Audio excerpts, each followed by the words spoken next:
5 বছর আগে প্রীতম আর নয়নার ব্রেকআপ হয়েছিল একটা সামান্য ভুল বোঝাবুঝিতে। প্রীতম তখন বেকার ছিল আর নয়নার পরিবার তাকে বিয়ের জন্য চাপ দিচ্ছিল। প্রীতম কিছু না বলে শহর ছেড়ে চলে গিয়েছিল। 5 বছর পর তারা আবার মুখোমুখি একটি নির্জন রেল স্টেশনে মাঝরাতে। স্টেশনে কুয়াশা, দূরে একটা ল্যাম্পপোস্ট কাঁপছে। আমি বেঞ্চে বসে আছি, হাতে একটা ট্রলি ব্যাগ। আমি পুরনো ডায়েরিটা উল্টে দেখছি। হঠাৎ একটা ছায়া এসে আমার পাশে দাঁড়ায়। আমি চমকে তাকিয়ে দেখি প্রীতম। তুমি তুমি এখানে? 5 বছর পর এই প্রশ্নটাই করলে? জানতাম তুমি বদলে যাওনি। ট্রেনের দেরি আছে, এখানে কি বসতে পারি? এটা পাবলিক প্লেস, আমি আটকানোর কে? কিন্তু তুমি কি আমাকে ফলো করছো? না নয়না, আমি পাশের গ্রামেই থাকি, একটা স্কুলে পড়াই। কাল আমারও ওই একই ট্রেন ধরার কথা। আজ স্টেশনে এসেই তোমাকে দেখলাম। তারপর দুজনেই চুপচাপ বসে আছে। ট্রেনের কোনো দেখা নেই, মাঝে মাঝে ঝিঝি পোকার ডাক শোনা যাচ্ছে। তখন নয়না বলে ওঠে, সেদিন কেন কিছু না বলে চলে গিয়েছিলে প্রীতম? একটা ফোন, একটা মেসেজ কিচ্ছু করনি। আমি মাসের পর মাস তোমার বাড়ির সামনে দাঁড়িয়ে থাকতাম। তখন আমার পকেটে 10 টাকাও ছিল না নয়না। তোমার বাবা আমাকে স্পষ্ট বলেছিলেন, আমার মেয়েকে কি ডাল ভাত খাওয়াবে? আমি চাইনি আমার অভাব তোমার স্বপ্নগুলো নষ্ট করুক, তাই সরে গিয়েছিলাম। এই কথা শুনে নয়না একটু রেগে গিয়ে বলল, আর আমার মনের কথা? আমি তো রাজপ্রাসাদ চাইনি, আমি শুধু তোমাকে চেয়েছিলাম।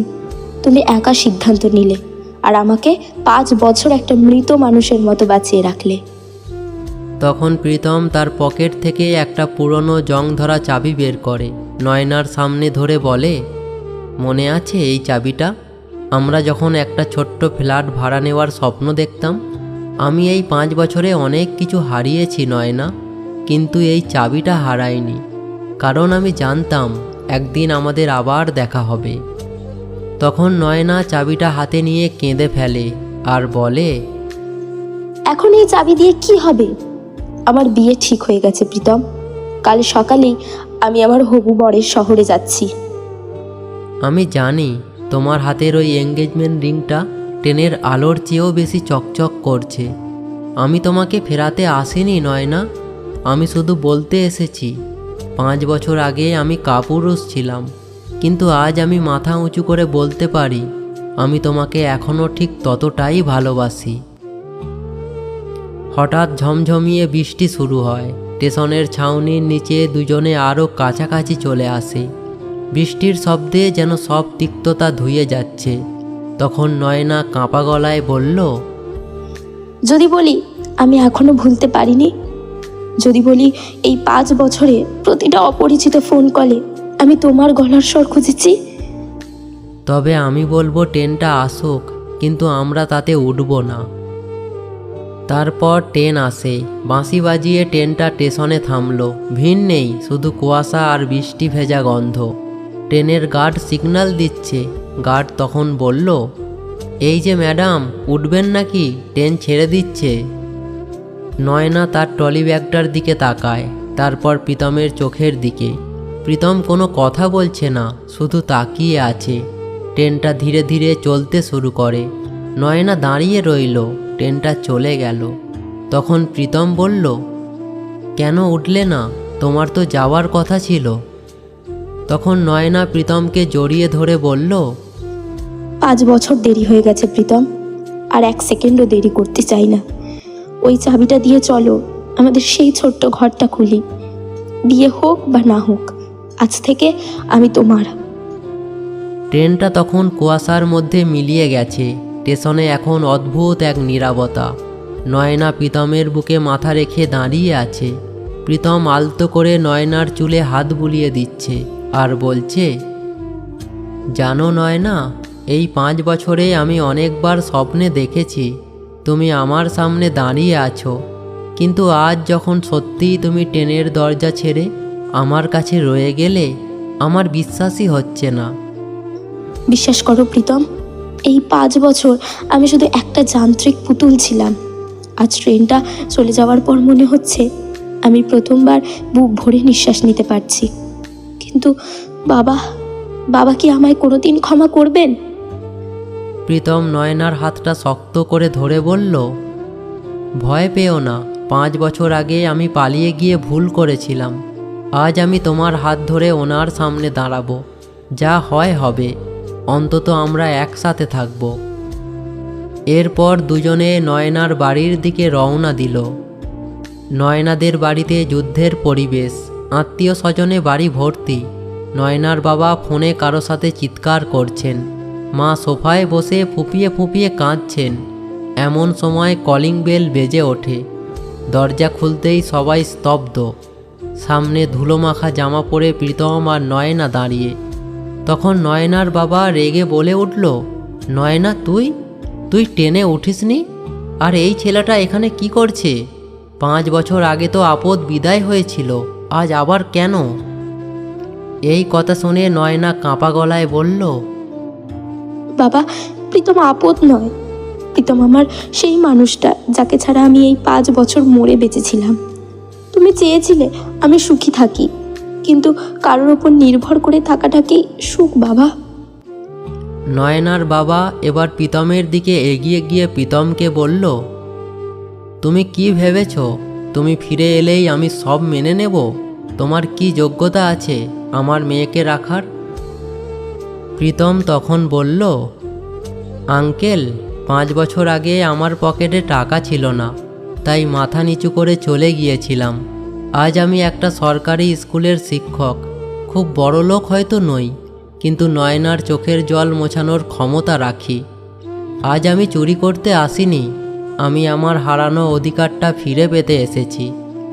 আপনারা যদি অনুমতি দেন তবে আমরা আপনাদের আশীর্বাদ নিয়ে ঘর বাঁধব, আর না দিলে নয়না আমার সাথেই যাবে। নয়নার বাবা প্রীতমের চোখের দিকে তাকিয়ে থাকেন। তিনি প্রীতমের চোখে সেই পুরনো ভয়টা আর দেখতে পাচ্ছেন না। সেখানে এখন একটা স্থির আত্মবিশ্বাস। তিনি দেখলেন নয়না প্রীতমের হাতটা এমনভাবে ধরেছে যেন প্রীতম না থাকলে ও পড়ে যাবে। তখন নয়নার মা এগিয়ে এসে নয়নার বাবাকে বলে, ওগো, অনেক তো হলো। 5টা বছর মেয়েটা হাসতে ভুলে গেছিল। আজ ওর চোখের দিকে তাকিয়ে দেখো, কেমন একটা জেদ। এই জেদটাই তো তুমি চেয়েছিলে, তাই না?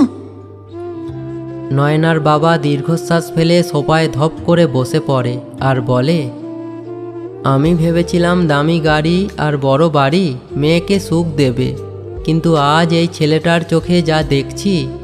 একটু থেমে প্রীতমের দিকে তাকিয়ে, যাও বাবা, ভেতরে গিয়ে ফ্রেশ হও। নয়না, তোর পছন্দটা তো দেখছি বড্ড সেকেলে, তবে খুব খাঁটি। নয়না দৌড়ে গিয়ে বাবাকে জড়িয়ে ধরে ডুকরে কেঁদে ওঠে। সারা ঘরে এক মুহূর্তের জন্য আনন্দ আর আবেগের একটা স্রোত বয়ে যায়। তারপর শহরের এক কোণে একটা ছোট্ট পুরনো ফ্ল্যাট। প্রীতম সেই নীল জংধরা চাবিটা দিয়ে তালা খোলে। ঘরটা ধুলোয় ভরা, জানলার কাঁচগুলো আবছা, কিন্তু রোদ এসে ঘরটাকে সোনালি করে তুলেছে। নয়না ঘরে ঢুকেই অবাক হয়ে প্রীতমকে বলে, প্রীতম, তুমি কি এই ঘরটা ভাড়া নিয়ে রেখেছিলে? হ্যাঁ, প্রতি মাসে বেতনের একটা অংশ আমি এই ঘরের ভাড়ার জন্য বাঁচিয়ে রাখতাম। জানতাম না তুমি কোনোদিন আসবে কি না, কিন্তু ভাবতাম যদি আসো তবে কোথায় রাখবো তোমায়। তারপর নয়না ঘরের এক কোণে রাখা একটা পুরনো ট্যাঙ্ক খুলে দেখে তাতে একটা নীল শাড়ি রাখা। তখন সে প্রীতমকে জিজ্ঞাসা করে, এটা কি প্রীতম?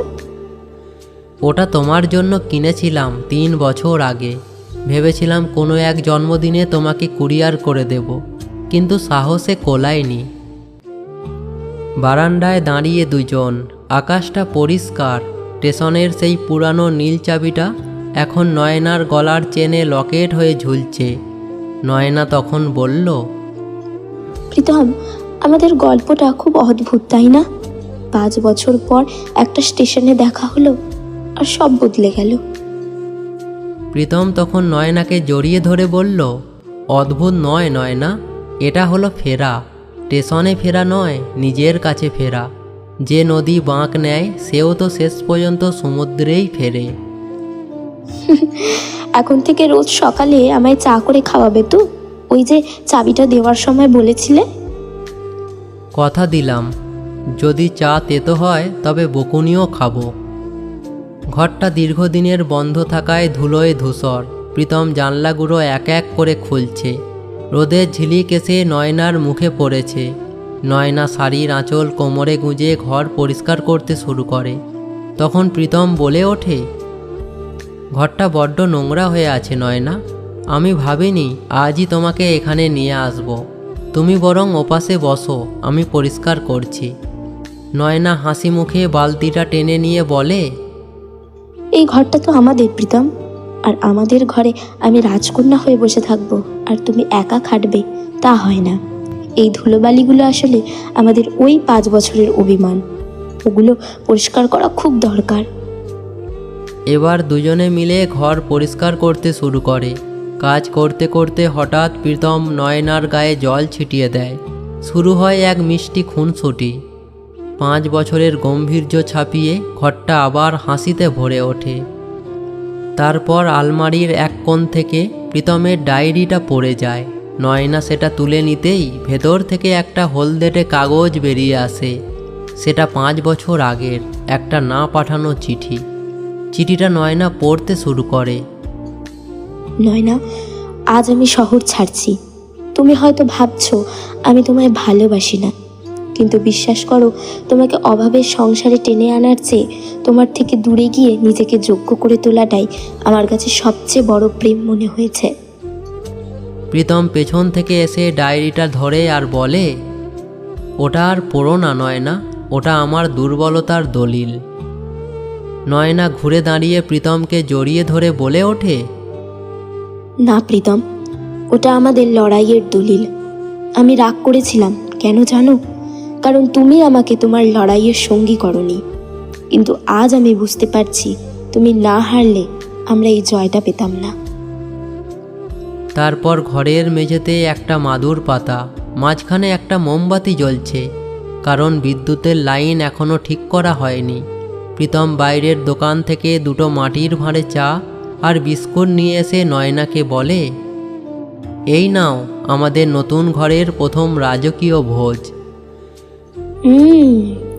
জানো প্রীতম, ওই বড় নামী রেস্তোরাঁর কফির চেয়ে এই ভাঁড়ের চায়ের স্বাদ অনেক বেশি, কারণ এতে কোনো বাধ্যবাধকতা নেই।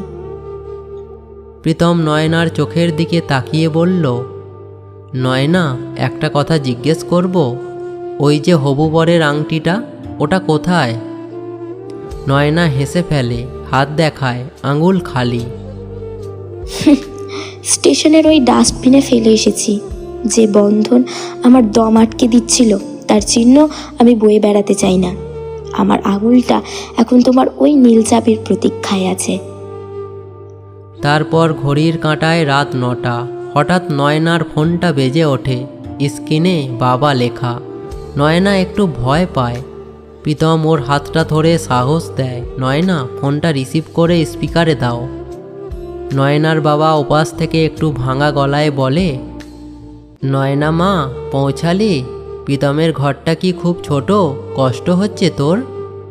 নয়না চোখ মুছতে মুছতে বলে, না বাবা, ঘরটা ছোট হতে পারে, কিন্তু এখানে আকাশটা অনেক বড় দেখা যায়। আমি খুব শান্তিতে আছি। বাবা একটু চুপ করে থেকে বলে, প্রীতমকে ফোনটা দে তো। প্রীতম ফোনটা নিয়ে বলে, হ্যাঁ আঙ্কেল বলুন।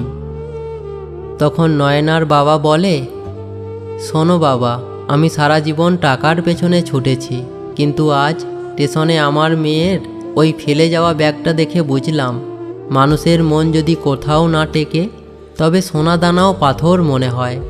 আমার মেয়েটাকে আগলে রেখো। কাল তোমরা দুজনে একবার বাড়িতে এসো, মা তোমাদের পছন্দের রান্না করবেন বলেছেন। ঠিক আছে আঙ্কেল, আমরা আসব। তারপর খাওয়া দাওয়া সেরে বারান্দায় দুজনে দাঁড়িয়ে। শহরটা এখন শান্ত। দূরে স্টেশনের ট্রেনের হুইলসেল শোনা যাচ্ছে। তখন প্রীতম নয়নাকে বলল, শুনছো ওই ট্রেনটার আওয়াজ? 5 বছর আগে এই আওয়াজটাই আমাদের আলাদা করেছিল, আর আজ এই আওয়াজটাই আমাদের মনে করিয়ে দিচ্ছে যে আমরা ফিরে এসেছি। প্রীতম, আমি চাই আমাদের জীবনের ট্রেনটা যেন এই স্টেশনেই থেমে থাকে, আর কোথাও যাওয়ার দরকার নেই। তখন প্রীতম নয়নার কপালে আলতো চুমু দিয়ে বলে উঠল, আর কোথাও ফেরা হবে না, এই স্টেশনেই। এখান থেকেই আমাদের আসল যাত্রা শুরু হলো। ভোরের আলোয় ঘরটা ঝলমল করছে। প্রীতম রান্নাঘরে আনাড়ি হাতে চা বানাচ্ছে। নয়না তখনও ঘুমিয়ে। প্রীতম চায়ের কাপ হাতে নিয়ে নয়নার পাশে গিয়ে বসল। জানালার পর্দাটা একটু সরিয়ে দিতেই এক চিলতে রোদ নয়নার মুখে পড়ল। প্রীতম হেসে বলল, শুভ সকাল মাস্টারের গিন্নি, তোমার জন্য স্পেশাল আদা চা হাজির। নয়না চোখ কয়লাতে কয়লাতে উঠে বসে, দিয়ে বলে, গন্ধে তো মনে হচ্ছে খুব ভালো হয়েছে, কিন্তু সত্যি বলো তো, নুন আর চিনির পার্থক্য বুঝতে পেরেছো তো? ওটা খাবার পরেই বুঝবে। আজ আমাদের অনেক কাজ নয় না। আজ আমরা আমাদের বাড়িতে ফিরব, আর কাল থেকে এই ঘরটা সাজাবো। প্রীতম আর নয়না হাতে হাত রেখে নয়নাদের বাড়ির গলিতে ঢোকে। পাড়ার মোড়ে কিছু চেনা মানুষ জটলা করছিল। তাদের চোখে মুখে বিস্ময় আর কানাঘুষো করছে। আরে, এটা নয়না না? কাল তো ওর বিয়ে হওয়ার কথা ছিল অন্য কোথাও। এই ছেলেটা কে? সেই পুরনো প্রেমিক না? নয়না তখন প্রীতমের হাতটা আরও শক্ত করে ধরে, দিয়ে প্রীতমের কানে কানে বলে, শুনছো, ওরা কি বলছে? তখন প্রীতম বলে, বলতে দাও। যারা আমাদের লড়াই দেখেনি তাদের গল্পের কোনো দাম নেই। আজ আমরা মাথা উঁচু করেই ওদের পাশ দিয়ে যাব। এই বলেই তারা বাড়ি পৌঁছে যায়। নয়নাদের বাড়িতে আজ কোনো শোরগোল নেই, তবে এক শান্ত আনন্দ বিরাজ করছে। নয়নার মা টেবিল ভর্তি রান্না করে সাজিয়ে রেখেছেন। বাবা প্রীতমের পাশে বসে স্কুলের গল্প শুনছেন। তখন নয়নার বাবা বলে উঠল, জানো প্রীতম, আমি সারা জীবন হিসেব মিলিয়ে চলেছি, কিন্তু কাল রাতে নয়নার ওই কথাটা শুনে আমার সব হিসেব ওলটপালট হয়ে গেল। ও বলল, আকাশ যেখানে বড় সেখানে মানুষ শান্তিতে থাকে। আমি আজ তোমাদের একটা ছোট্ট উপহার দিতে চাই। বাবা একটা খাম এগিয়ে দিলেন। প্রীতম খুলে দেখল সেটা তাদের সেই ছোট্ট ফ্ল্যাটটার স্থায়ী দলিলের অগ্রিম টাকা। তখন প্রীতম বলল, এটা কি আঙ্কেল? আমি তো... এই বলেই প্রীতম থেমে গেল। তারপর বাবা বলল, এটা যৌতুক নয় প্রীতম, এটা একজন বাবার পক্ষ থেকে তার মেয়ের সেই বড় আকাশটার এক টুকরো জমি। তোমরা যেখানে থাকতে চাও সেখানেই থাকো, শুধু মাঝে মাঝে এই বুড়ো বাবা মায়ের খোঁজ নিও। তারপর একটি পুরনো মন্দিরের সামনে নয়না আর প্রীতম। নয়নার পরনে সেই নীল শাড়ি যা প্রীতম কিনে রেখেছিল। কোনো জাঁকজমক নেই, শুধু দুজনের সই আর কয়েকটা মালা।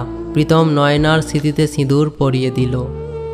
নয়না আয়নায় নিজের সিঁদুর রাঙা মুখটা দেখে বলে উঠল, প্রীতম, 5 বছর আগে যে সিঁদুরটা আমার পাওয়ার কথা ছিল, সেটা পেতে অনেকটা পথ ঘুরতে হলো, তাই না?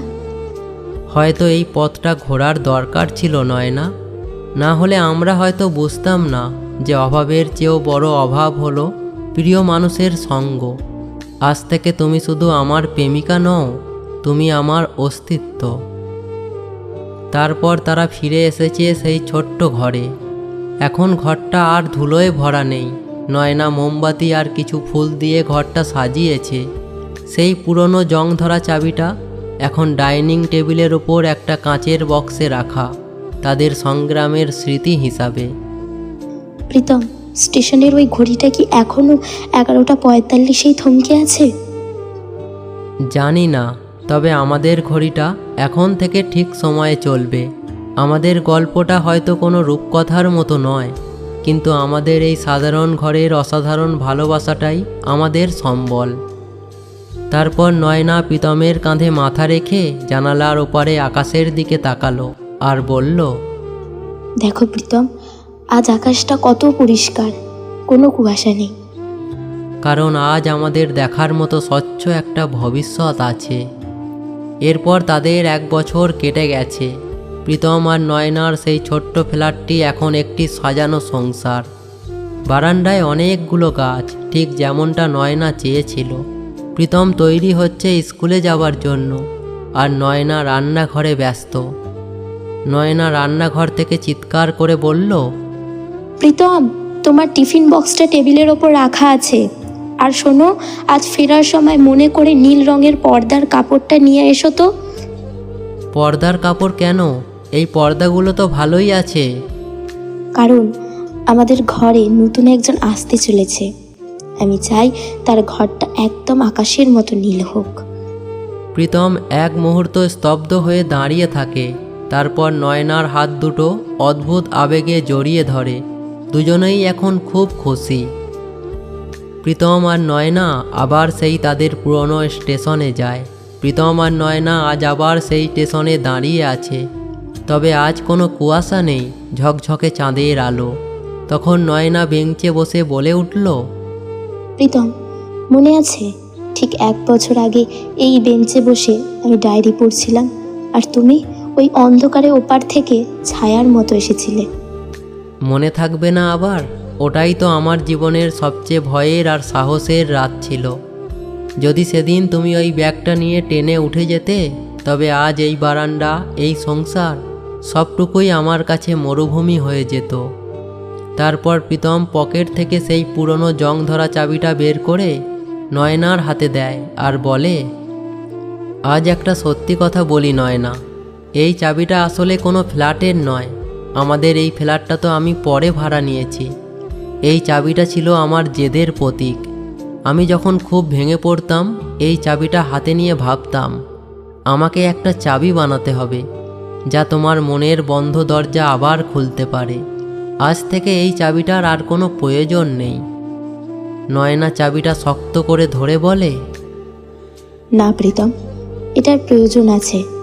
এটা আমাদের সন্তানদের বলবো। তাদের শেখাবো যে ভালোবাসা মানে শুধু কাছে আসা নয়, ভালোবাসা মানে হারানো মানুষকে খুঁজে পাওয়ার জন্য নিজেকে যোগ্য করে তোলা। হঠাৎ স্টেশনের সেই ঘড়িটা 11:45 বেজে ওঠে। 1 বছর আগে ঠিক এই সময়েই তাদের দেখা হয়েছিল। স্টেশনে একটা ট্রেন এসে থামে। একজোড়া তরুণ তরুণী ঝগড়া করতে করতে ট্রেন থেকে নামে, ঠিক যেমনটা এক সময় প্রীতম আর নয়না ছিল। দেখো প্রীতম, সময়টা কেমন যেন ঘুরে ফিরে আসে। আমাদের ঝগড়াগুলো আজ ওদের মাঝে বেঁচে আছে। কিন্তু ওদের গল্পে যেন আমাদের মতো 5 বছরের বিরহ না থাকে। সবাই যেন ওই ট্রেনের দরজায় দাঁড়িয়ে ফিরে আসার সাহস পায়। সূর্য উঠেছে। প্রীতম আর নয়না স্টেশনের ওভারব্রিজের ওপর দাঁড়িয়ে। নিচে দিয়ে ট্রেনটা চলে যাচ্ছে। তারা একে অপরের দিকে তাকিয়ে হাসছে। সব ফেরা স্টেশনে শেষ হয় না, কিছু ফেরা মনের গভীরে থেকে যায়। আমাদের ফেরাটা ছিল দীর্ঘ যন্ত্রণার, কিন্তু প্রাপ্তি ছিল আকাশের মতো বিশাল। যে চাবিটা একদিন জং ধরা ছিল, আজ সেটা আমাদের সম্পর্কের সোনার চাবিকাঠি। প্রীতম, আমরা আর কোনোদিন হারাবো না তো? হারাবো, তবে একে অপরের ভালোবাসার গভীরে। জীবন আমাদের অনেক সময় এমন এক স্টেশনে দাঁড় করিয়ে দেয়, যেখান থেকে মনে হয় সব রাস্তা বন্ধ হয়ে গেছে। মনে হয় সময় আর সুযোগ দুটোই হাতছাড়া হয়ে গেছে। কিন্তু মনে রাখবেন, ঘড়ির কাঁটা থেমে যাওয়া মানেই সময় ফুরিয়ে যাওয়া নয়। প্রীতম আর নয়নার মতো আমাদের সবার জীবনেই একটা 5 বছরের বিরহ থাকে, কিন্তু সেই বিরহ আমাদের হারানোর জন্য নয়, বরং আমাদের যোগ্য করে তোলার জন্য আসে। আপনি যদি আজ কোনো এক অন্ধকারে দাঁড়িয়ে থাকেন, তবে বিশ্বাস হারাবেন না। ট্রেন মিস করা মানেই যাত্রা শেষ নয়। হয়তো বিধাতা আপনার জন্য আরও সুন্দর কোনো গন্তব্য লিখে রেখেছেন। শুধু নিজের ওপর বিশ্বাস রাখুন আর সঠিক সময়ের জন্য লড়াইটা চালিয়ে যান, কারণ দিন শেষে ফেরাটা যেন সার্থক হয়। অপেক্ষা করতে শিখুন, জয় আপনারই হবে। ধন্যবাদ।